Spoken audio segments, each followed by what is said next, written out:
How many children of Nazi occupiers were born in the Soviet Union and what was done to them? In March 1943, the commandant of the occupied Eagle, Major General Adolf Heymann, issued an unexpected decree.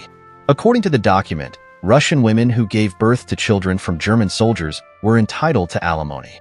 Upon confirmation of paternity, the occupation authorities paid the mother a monthly allowance of 30 marks.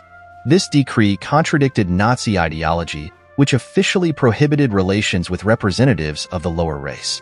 However, the reality of the occupation turned out to be more complicated than simple ideological schemes. With victory approaching, the Soviet leadership faced a delicate problem. In April 1945, academician Ivan Maisky sent a letter to Joseph Stalin, also signed by Vyacheslav Molotov. The scientist proposed a radical solution: to identify all the children born to Soviet women by German soldiers, remove them from their mothers, and distribute them to orphanages. The fate of these children and their mothers remains one of the little-studied pages of the history of the Second World War. How was this difficult situation resolved? Have May's tough proposals been implemented, or has a more humane approach prevailed?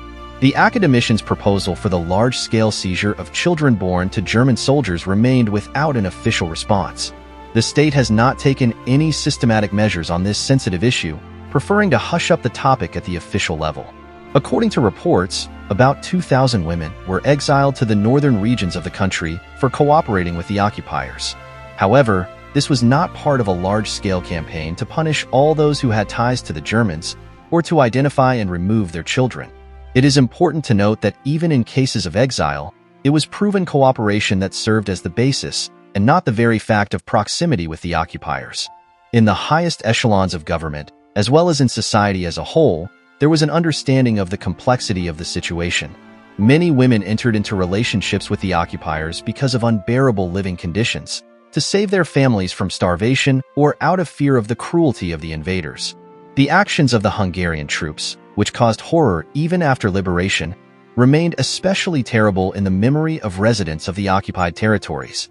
The exact number of Soviet women who entered into relationships with the occupiers, and the number of children born from these relationships, remains a matter of debate among historians.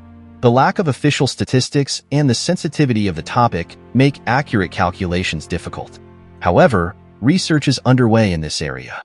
Kurt Blaumeister, an American historian who has devoted years to studying this issue, offers his assessment. In his opinion, we can talk about 50,000 to 100,000 children born to German soldiers in the occupied Soviet territories. Despite the apparent significance of these figures, this is a relatively small percentage of the entire population of the occupied territories. It is worth considering that about 73 million Soviet citizens were under German occupation. At the same time, the occupying forces numbered approximately 5 million German soldiers, most of whom were young and healthy men. Kurt Blaumeister is a child of war himself, but from the opposite side. His mother, a German from Berlin, gave birth to him from a Soviet officer, after which she immigrated to the United States. The search for Blaumeister's father was unsuccessful. His mother remembered only his name, Volodya, without saving a single photo. In the course of his research, Blaumeister, at the request and at the expense of elderly Germans, former occupiers, searched for their biological children from Soviet women in Russia. However, his attempts to establish contact with these elderly people were unsuccessful. None of those found showed any desire to communicate or learn anything about their biological German father. It is noteworthy that the post-war attitude towards women who had ties with the occupiers in the USSR differed from the situation in some European countries. Unlike France, Holland, and Norway, where public humiliating actions were carried out against such women, there were no large-scale demonstrative reprisals in the Soviet Union. Those who purposefully and professionally collaborated with the occupiers were mostly condemned and harassed. The attitude of Soviet society towards women who had relations with the occupiers was characterized by unexpected restraint. Those who acted under duress or out of a desire to save children from starvation, as a rule, were not subjected to harsh condemnation or harassment.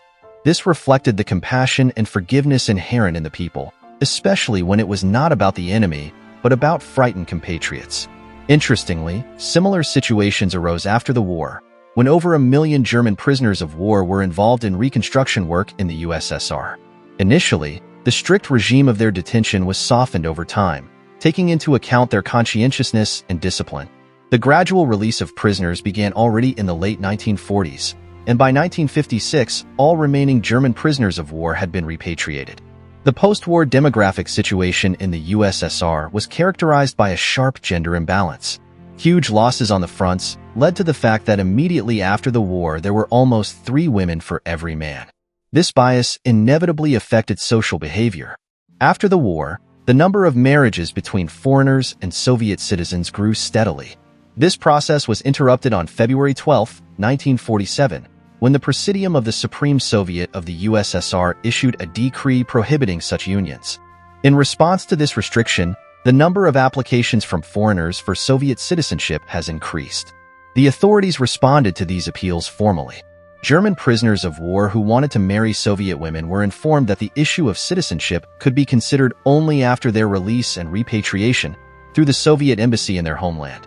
However, the bureaucracy proved powerless before human feelings. Despite the prohibitions, people continued to get closer, following the call of their hearts. It is noteworthy that the state as a whole did not pay close attention to this issue. There were no official statistics on such unions. The solution of these delicate situations was most often left to the discretion of the people themselves and society, taking into account the specifics of each specific case. Friends, subscribe to the channel, like it and write your comments. Thank you all for watching.